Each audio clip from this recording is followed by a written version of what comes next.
저는 넷플릭스 영화 에놀라 홈즈를 가져왔고요. 2020년에 1편이 나오고 올해 2편이 나왔죠. 그거 영화예요? 나 네, 드라마인 줄 알고. 영화입니다. 네, 초롱님은 보셨고 2편까지 다 보셨어요? 네, 다 봤어요. 쿵님은 안 보셨고. 네. 그렇구나.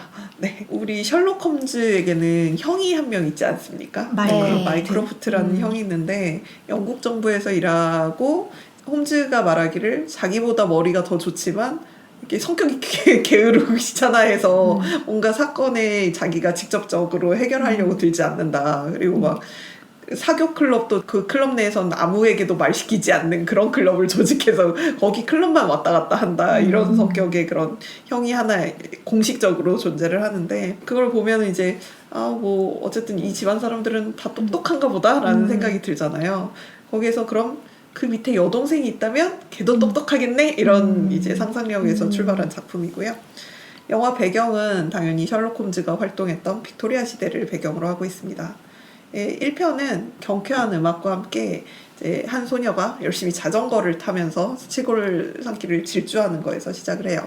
자전거를 열심히 타던 소녀가 갑자기 이제 카메라를 딱 바라보면서 화면을 바라보면서 자 어디서부터 시작할까요? 이렇게 관객에게 말을 걸어요.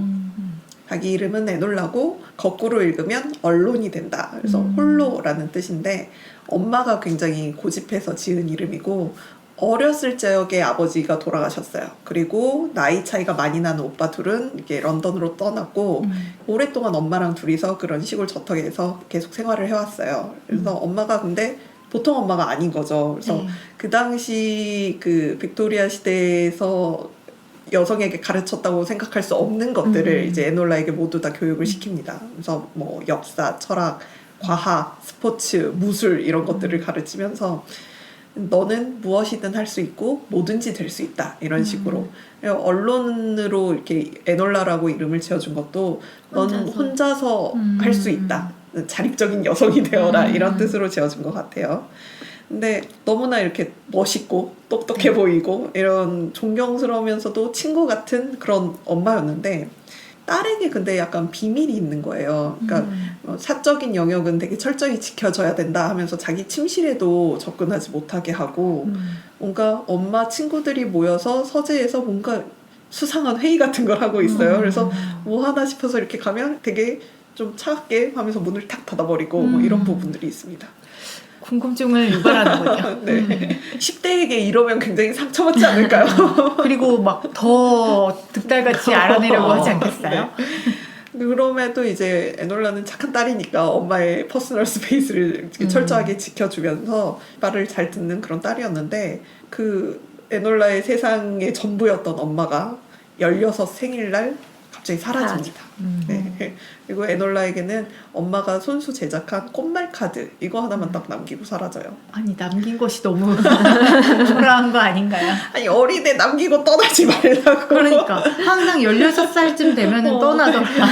그래서 그 리틀 포레스트 한국판 맞아요. 영화에서도 네. 맞아. 엄마가 떠나잖아요. 맞아요. 아니 엄마 너무 좀 그러지 않아요? 그러니까 엄마의 인생이 있다는 건 알겠지만 딸 입장에서 되게 상처받을 것 같아. 아니 그리고 그 적당히 연락도 하고 해야지 그냥 쑥 가버리잖아요. 맞아. 인사도 안 하고 가버렸어. 맞아. 그러니까 좀 납득시켜주고 떠나면 그러니까 이해를 하게 하고 그치. 가야 되는데 아무런 이유도 없이 도대체 무슨 이유인지도 모르겠어요. 그냥 그 살아서. 타인에 대한 배려가 너무 없습니다.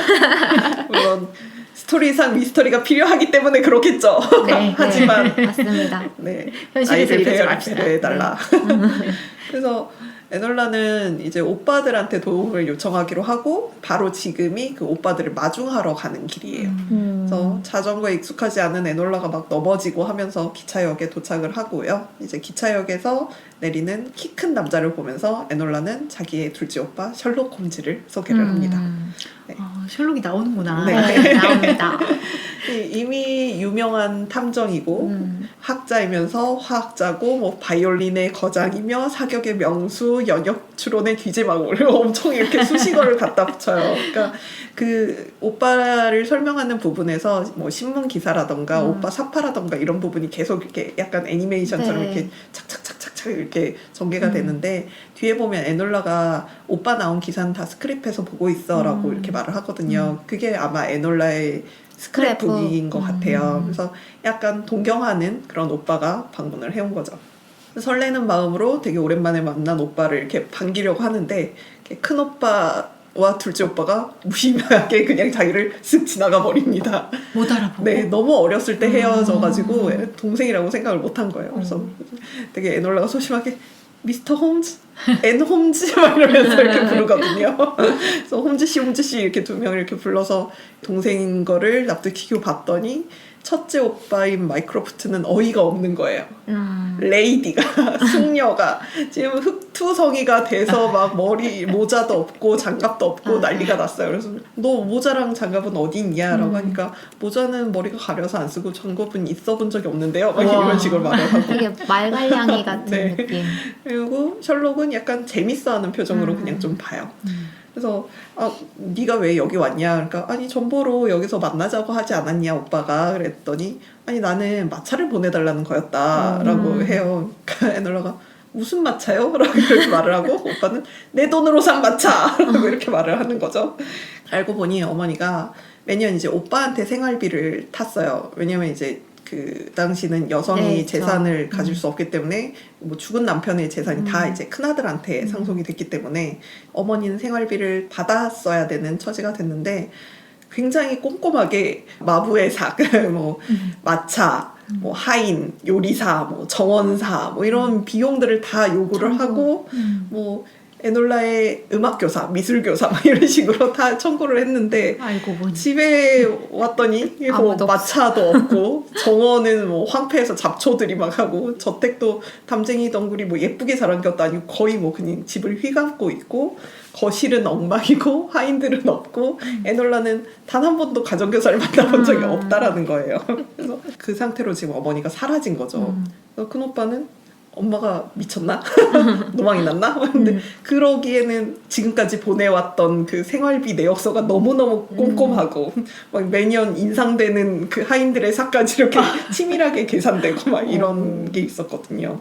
그리고 교육을 받아야 하는 여동생은 천둥벌거숭이 상태로 망나니 상태로 막 돌아다니고 이게 난감한 거예요. 그래서 큰 오빠는 이제 에놀라는 내가 맡겠다. 내 아는 사람이 그 기숙학교 교장으로 있으니까 내가 처리할 테니 엄마의 행방은 셜록 네가 처리해라 이런 식으로 말을 해요. 그럼 셜록은 셜록 홈즈와 함께 오자마자 빠르게 이렇게 스캔을 하고 딱딱딱 무슨 이유로 엄마는 스스로 떠난 거다 이런 결론을 냅니다.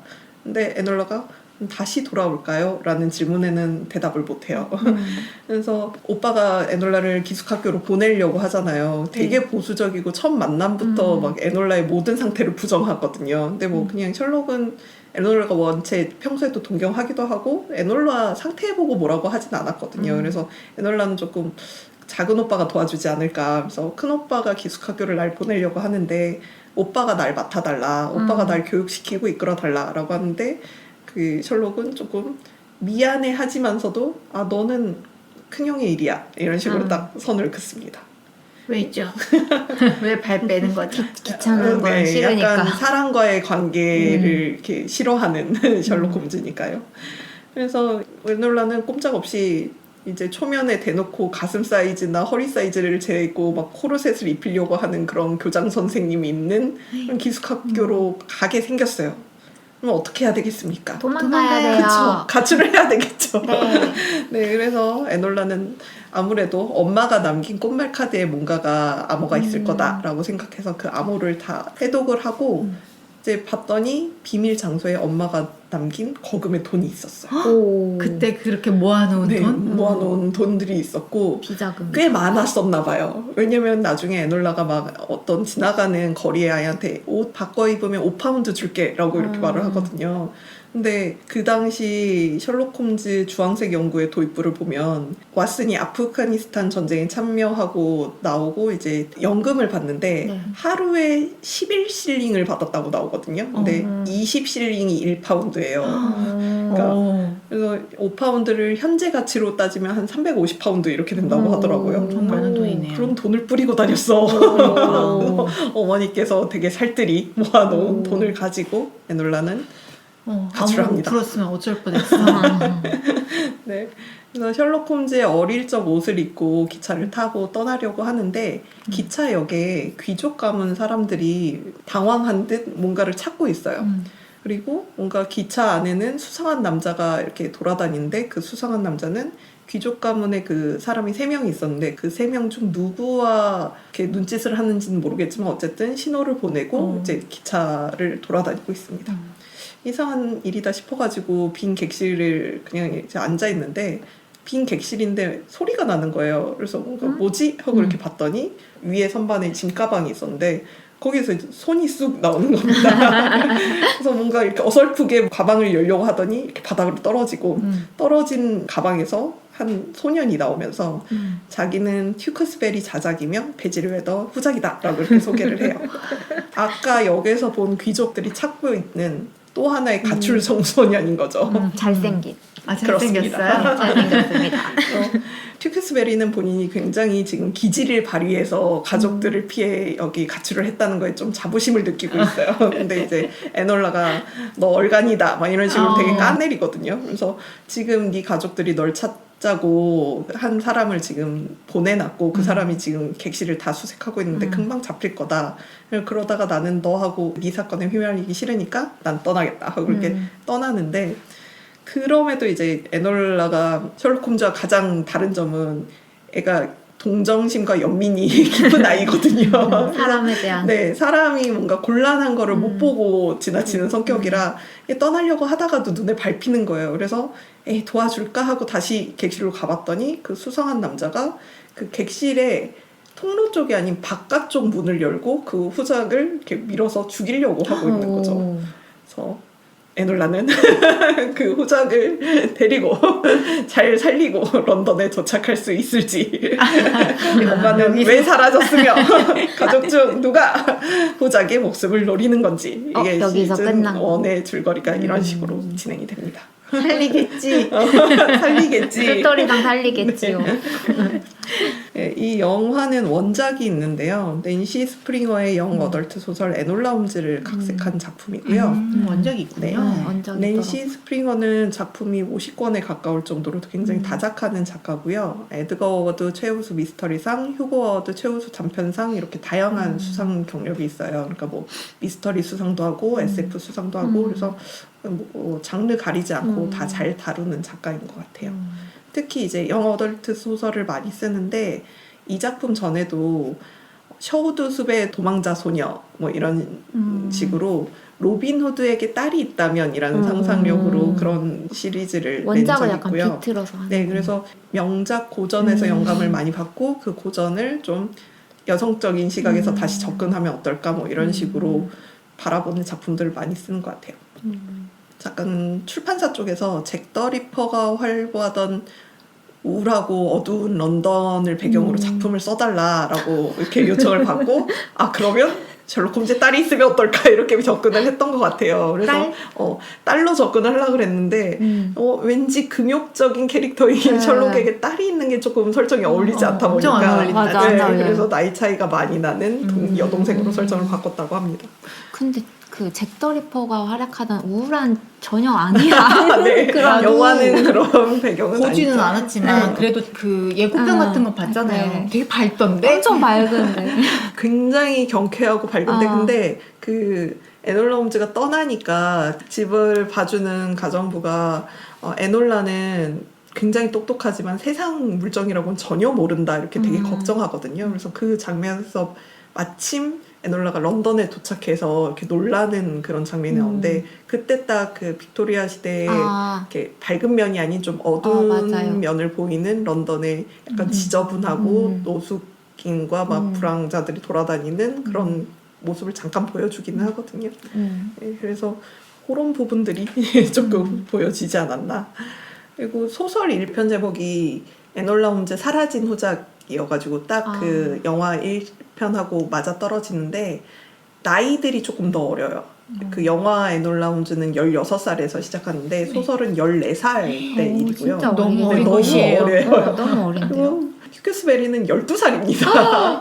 뭐 애기잖아요. 애기여서 애기. 전혀 뭐 썸 타고 그런 관계가 전혀 아니고 그냥 스쳐 지나가는 그냥 사건의 일부로 그냥 나오고 네. 그리고 책이 되게 볼륨이 얇거든요. 네. 책 한 절반 지나가면 이제 그때쯤 이제 떠나요. 가출을 하고 엄마를 찾아 런던으로 가자 뭐 이런 식으로 떠나고 그 길에 뭐 후작을 만나고 이런 부분들이 짧게 나와요.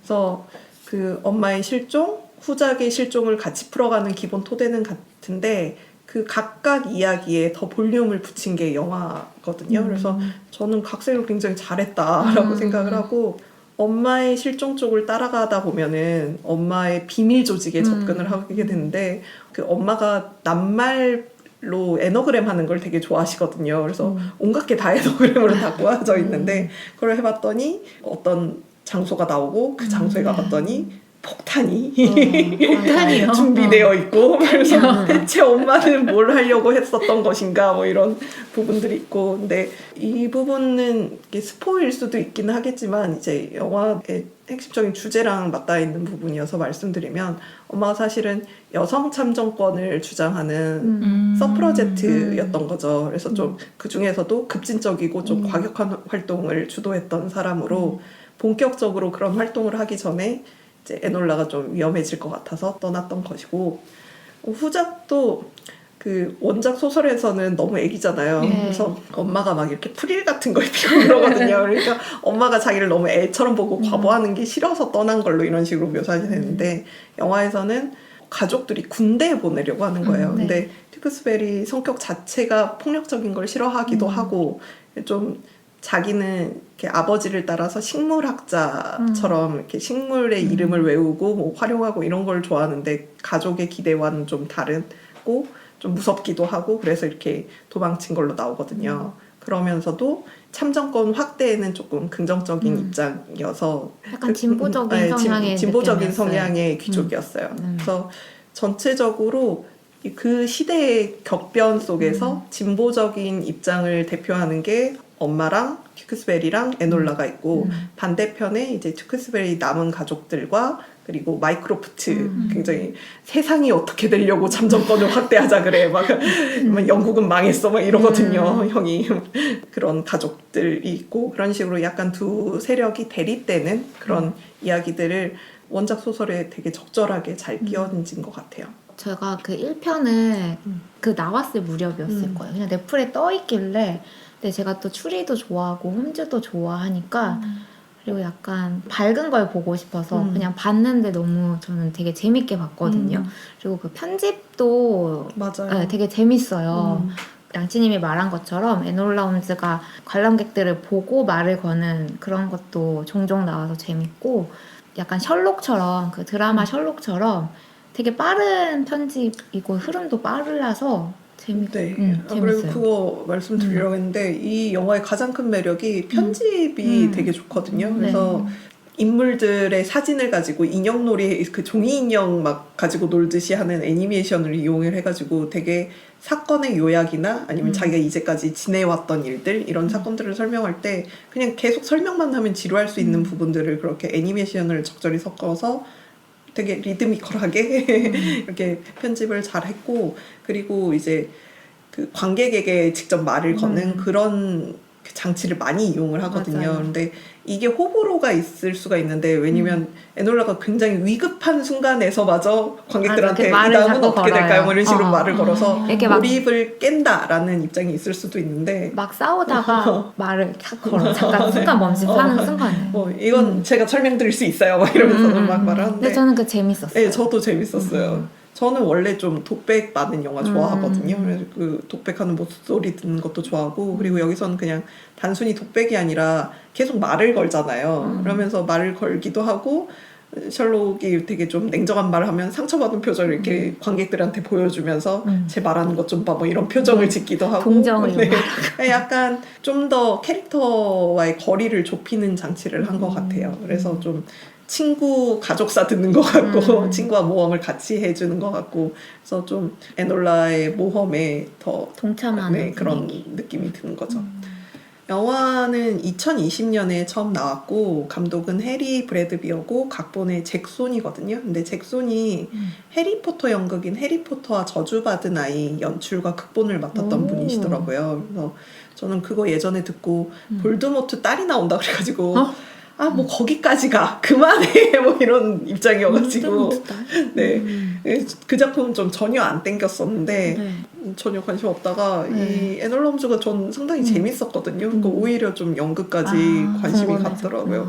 그것도 각색을 잘했으려나 뭐 이런 느낌이 좀 있었고 주연은 저희가 아까도 말했지만 기묘한 이야기의 11이었던 말리바비 브라운이고 저는 그때도 기묘한 이야기 때도 생각을 했지만 되게 연기를 잘하는 배우라고 생각을 하거든요. 그래서 여기서도 되게 자기 나이에 맞는 역할을 하고 있잖아요. 그래서 나이에 걸맞는 활기, 약간 자신감 있으면서도 약간 어설프고 뭔가 반항적이면서 독립적인 그런 캐릭터를 잘 연기를 했다고 생각을 하고요. 그리고 셜록 홈즈에는 슈퍼맨 헨리 카빌이 하고 있습니다. 맞아요. 저는 슈퍼맨을 되게 좋아했음에도 네. 헨리 카빌에 대한 매력을 그렇게 느끼지는 못했었거든요. 그냥 존잘 아니에요? 잘생긴 사람. 마스크가 네. 고전적인 마스크잖아요. 그렇죠. 네. 이런 시대물에 너무 찰떡인 거예요. 그러겠다, 진짜. 네. 그래서 위쳐 때도 와 저 착장 진짜 장난 아니다 막 이런 착장이 생각을 너무 했었는데 그 슈트빨이 너무 좋았어요. 네. 그래서 사실 그 원작 셜록 홈즈의 느낌보다는 좀 더 야성적인 느낌이 나기는 맞아요. 하는데 약간 남성미가 더 그쵸. 많이 나오는. 네. 그래도 굉장히 흡족했다. 그리고 어머니인 유도리아 홈즈는 이제 아까도 말했던 헬레나 보넴 카터가 네. 맡았고 그 헬레나 보넴 카터가 2015년 영화 서프러제트에서도 이디스 엘린이라는 여성 운동을 하는 그런 여성 운동가로 출연을 했었거든요. 근데 여기에서도 이제 여성 참정권을 위해 일하는 서프러제트로 나오고 그리고 그 옆에서 그 유도리아를 도와주는 동료 이름이 또 이디스거든요. 그래서 거기에서 좀 따왔나라는 생각이 좀 들더라고요. 그러면서 되게 장난기 있는 광기를 되게 잘 표현을 정말. 하거든요. 그래서 막 우체통을 폭파시키고 천연덕스럽게 맞아, 표정을 맞아. 짓는다던가 이런 표정들이 약간 벨라트릭스의 광기가 여기서 약간 보이기도 하고 그리고 그 앨리스에도 나오잖아요. 그 배우님이. 앨리스를 안 봤네. 아, 정말. 계속 그 뭐 팀버튼 감독 영화에 엄청 많이 나오죠. 맞아요. 거기서도 약간 광기가 있거든요. 그런 느낌도 나서요. 장난기 많고. 맞아요. 그리고 튜크스베리 역에는 루이 파트리지로 모델 출신으로 그렇게 연기 경험이 많지 않은 배우가 출연을 하는데 이 배우도 에놀라 홈즈랑 되게 케미도 잘 맞고 그 약간 폭력적인 거 싫어하면서 호감을 갖고 있지만 그게 적극적으로 맞아요. 표현하지 못하면서 뭐 이렇게 보이는 그런 썸남의 그 뭐라 하지? 초식남? 초식남에다가 미소년. 네. 미소년의 여리여리. 이 배우도 약간 마스크가 고전적인 그런 느낌이 나죠. 그래서 되게 출연진 전체가 그 시대물에 잘 어울리고 연기도 좋아서 보면서 즐거웠었고요. 그리고 특이한 거는 주연인 말리바비 브라운이 언니인 페이지 브라운과 함께 제작자 중 한 명입니다. 오. 11살 때 언니랑 이 책을 보면서 아 이거 하고 싶다라고 생각을 했었대요. 그런데 그때는 너무 어려서 그냥 하고 싶다 하고 말았었는데 어느 날 이제 좀 자라고 나서 나이가 걸맞게 되니까 아버지한테 이 영화를 만들고 싶다라고 이렇게 말을 하고 아버지와 함께 이제 레전더리 제작사를 찾아가서 파트너를 맡고 이 영화를 제작했다고 해요. 와, 오.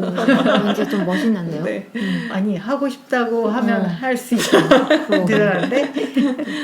그리고 이제 에놀라 홈즈 영화 2편이 2023년에 이제 발표가 되었고요. 저는 1편보다 2편이 조금 더 재밌었거든요. 초롱님은 어떠셨어요? 저는 1편이 더 좋았던 것 그랬었어요. 그러니까 이 2편 스토리도 잠깐 소개를 해드리면 이제 1편의 모든 사건을 해결을 하고 이제 에놀라가 런던에서 탐정사무소를 차립니다. 근데 탐정사무소에 온 사람들이라고는 너 비서 아니냐? 탐정 어디 갔어? 이렇게 물어본다던가 아니면 셜록 홈즈하고 어떻게 연락이 안 될까? 뭐 이렇게 오빠를 찾는 사람들. 네가 해결한 사건이 있기나 해? 라고 하면 후작 실종 사건을 제가 해결했어요. 그러니까 그건 셜록 홈즈가 했지. 뭐 이런 사람들밖에 없어요. 그래서 파리만 날리다가 이제 결국 폐업을 결정하고 짐을 이렇게 싸는데 되게 어린 소녀가 한 명이 자기 언니를 찾아달라고 오거든요. 근데 그 소녀는 성냥 공장에서 일하는데 성냥 공장에 같이 가보니까 이 공장이 좀 수상한 거예요. 뭔가 되게 어린 소녀들에서 이렇게 젊은 여성까지 이런 여성들이 많이 일하는 공장인데 2년간 공장에서 사람이 계속 죽어나가는 거예요. 근데 그 공장 쪽에서는 티푸스가 너무 지금 심한 것 같다. 좀 전염병 걸리지 않게 서로 뭐 위생에 주의하자 뭐 이런 식으로 나오고 있어요. 근데 언니는 공장에서 뭔가를 훔쳤다고 하고 쫓겨난 후에 지금 실종된 상태인데 에놀라가 이렇게 뒤져보니까 실제로 공장 장부에서 어떤 일부분이 뜯겨져 나간 거예요. 그래서 언니가 아무래도 그거를 훔친 것 같아요. 그리고 계속 이렇게 추적을 해봤더니 언니한테 남자가 있었고 그 남자와 뭔가 사랑의 아지트 같은 게 있어서 거기를 가봤더니 거기에서 이제 에놀라가 살인사건을 맡게 됩니다. 시체가 있었어요? 그렇습니다. 그치. 이 편에서는 엄마와 그 셜록의 비중이 좀 더 커지거든요. 거기에서 약간 호불호가 또 갈릴 수가 있기는 한데 유도리아 같은 경우는 출연 시간으로만 이렇게 따지면 1편하고 2편하고 좀 비슷할 수도 있기는 하겠는데 저한테는 좀 2편이 더 인상적이었던 게 1편에서는 거의 회상 속에서만 이렇게 엄마가 등장을 하거든요. 그래서 맞아요. 그런데 2편에서 이제 직접적으로 나와서 유도리아를 도와주기도 하고 조언을 해주기도 하고 좀 또 그 활동하는 모습을 보여주니까 좀 더 진짜 활동하는 여성 운동가로서의 모습을 보여준 것 같아서 인상적이고 이제 셜록 같은 경우는 남매 케미가 훨씬 더 2편에서 보입니다. 그래서 1편 마지막에서 셜록이 그 마이크로프트한테 에놀라는 내가 맡을게라고 마지막에 말을 하거든요. 근데 에놀라 쪽에서 이렇게 거절을 해가지고 이렇게 같이 이렇게 하게 되지는 않지만 일단 자기의 책임하에 있다라고는 생각하고 있는 상태예요. 그래서 에놀라를 보면 이제 잔소리를 하죠. 너 머리 왜 이러냐, 영양실조 오고 막 손톱을 보아 또 셜록 스캔 들어가서 막 셜록을 보니 건강상태 다 체크하고. 성냥 공장엔 또 왜 갔어? 막 이런 식으로 막 이렇게 말을 하고 동생은 오빠 꼴도 말도 아닌데 막 이러면서 이 방 난장판 좀 봐라 막 이렇게 티격태격.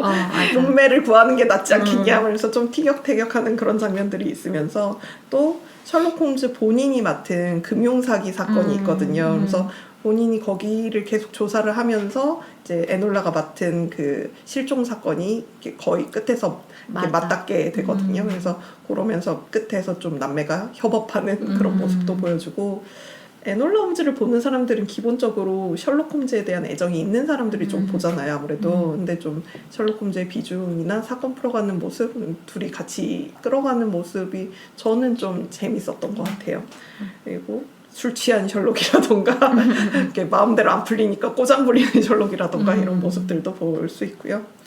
1편에서 좀 리드미컬하게 이렇게 쭉 스토리가 전개되면서도 저는 지루한 부분이 한 2군데 정도 있었거든요. 2편에서는 그런 부분 없이 쫙 스토리가 잘 전개되는데 마지막 부분이 조금 빤한 부분이 있어요. 맞아. 제가 그래서 그 마지막 때문에 좀 아쉬웠던 것 같아요. 네. 그래서 여기에 셜록의 숙적이 등장을 합니다. 네. 그 애가 등장한 것 같다라는 게 느껴질 때쯤 누군지 알 것 같아요.